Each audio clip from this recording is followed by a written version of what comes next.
തിരൂർ നഗരസഭയിലെ മുൻ UDF ഭരണസമിതിയുടെ അഭിമാനമായ വികസന നേട്ടങ്ങളിൽ ഒന്നാണ് തിരൂർ ബസ് സ്റ്റാൻഡ്.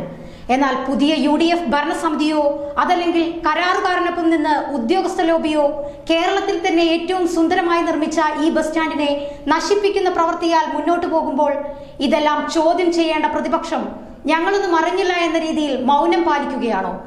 ചോദിച്ചില്ലെങ്കിലും പ്രതിഷേധിച്ചില്ലെങ്കിലും എല്ലാം കാണുന്ന ചോദ്യം ചോദിക്കുക തന്നെ ചെയ്യുന്ന പൊതുസമൂഹം നിങ്ങൾക്ക് മുന്നിലുണ്ട് എന്ന് മനസ്സിലാക്കുക. ഭരണപക്ഷത്തിന്റെ ആളുകളായി പ്രതിപക്ഷത്തെ പോലും മൗനികളാക്കാൻ ശ്രമിക്കുമ്പോൾ നശിച്ചു പോകുന്നത് ഈ നാടിന്റെ പൊതു സ്വത്താണ് എന്ന ഒരു ബോധ്യം ഉണ്ടാകുന്നത് നല്ലതാണ്.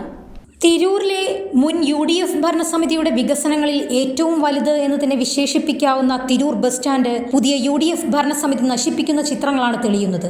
സഫിയ ടീച്ചർ ചെയർപേഴ്സൺ ആയിരുന്ന സമയത്ത് ഏറെ വിവാദങ്ങൾ ഉണ്ടായിട്ടും അതിനെയെല്ലാം വെല്ലുവിളിയായി ഏറ്റെടുത്തുകൊണ്ട് തിരൂരിന്റെ അഭിമാനമായി കേരളത്തിൽ തന്നെ ഏറ്റവും സുന്ദരമായ രൂപത്തിൽ പ്രവൃത്തി പൂർത്തീകരിച്ച് ജനങ്ങൾക്ക് തുറന്നുകൊടുത്ത അബൂബക്കർ സാഹിബ് ബസ് സ്റ്റാൻഡാണ് ഇന്ന് നശീകരണത്തിന്റെ പാതയിൽ പോയിക്കൊണ്ടിരിക്കുന്നത്. അന്നത്തെ വികസനത്തിൽ വിറളിപ്പൂണ്ട ചിലർ ഇരുട്ടിന്റെ മറവിൽ ബസ് സ്റ്റാൻഡിലെ കട്ടകൾ ഇളക്കി മാറ്റുകയും അഴിമതിയിൽ നടത്തിയ ഈ വികസനത്തിന് അധികം ആയുസ്സില്ല എന്ന് പറഞ്ഞ് പ്രചരിപ്പിക്കുകയും ചെയ്തു. 10 വർഷത്തോളം കാലം എടുത്തു പറയത്തക്ക ഒരു കേടുപാടുകളും ഈ വികസന പ്രവൃത്തിയിൽ വന്നില്ല എന്നുള്ളത് അന്നുള്ള UDF ഭരണസമിതിയുടെ ഏറ്റവും വലിയ മികവ് തന്നെയായിരുന്നു. എന്നാൽ ഇന്ന് UDFിൽ തന്നെയുള്ള ചില ആളുകളാണോ ബസ് സ്റ്റാൻഡിലെ കാര്യങ്ങൾ കൈകാര്യം ചെയ്യുന്നത് എന്ന് അന്വേഷണ വിധേയമാക്കേണ്ടതുണ്ട്. വളരെ കുറച്ചു മാസങ്ങൾക്ക് മുന്നെയാണ് തിരൂർ ബസ് സ്റ്റാൻഡ് അറ്റകുറ്റപ്പണികൾ നടത്തിയത്. ലക്ഷങ്ങൾ ചിലവഴിച്ചു നടത്തിയ അറ്റകുറ്റപ്പണികൾ വെറും മാസങ്ങൾക്കുള്ളിൽ തന്നെ നശിച്ചു പോകുന്ന കാഴ്ചയാണ് നാം കണ്ടത്. ഇരിപ്പിടങ്ങൾ ഏറെ അപകടകരമാവും വിധത്തിൽ ടൈൽസുകൾ അടർന്നു മാറി കിടപ്പുണ്ട്.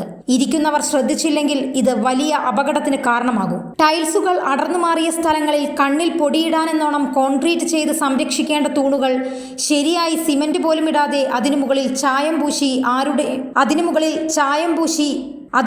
ചായം പൂശിയിട്ടിരിക്കുന്നു. ഈ അറ്റകുറ്റപ്പണി നഗരസഭയിലെ അധികാരികൾ അറിഞ്ഞിട്ടും അറിയാതെ ഇരിക്കുകയാണോ? ചോദ്യം ചെയ്യപ്പെടേണ്ട പ്രതിപക്ഷം മിണ്ടാതിരിക്കുന്നതിന്റെ രാഷ്ട്രീയ ചിത്രം എന്താണെന്ന് മനസ്സിലാകുന്നില്ല. ഭരണസമിതിയിൽപ്പെട്ട ചില ആളുകളുടെ താല്പര്യം മാത്രം സംരക്ഷിച്ച് നഗരസഭയിലെ പല ടെൻഡറുകളും സ്വന്തമാക്കുന്ന ഒരു ലോബി തന്നെ പ്രവർത്തിക്കുന്നുണ്ട് എന്നത് പരസ്യമായ രഹസ്യമാണ്.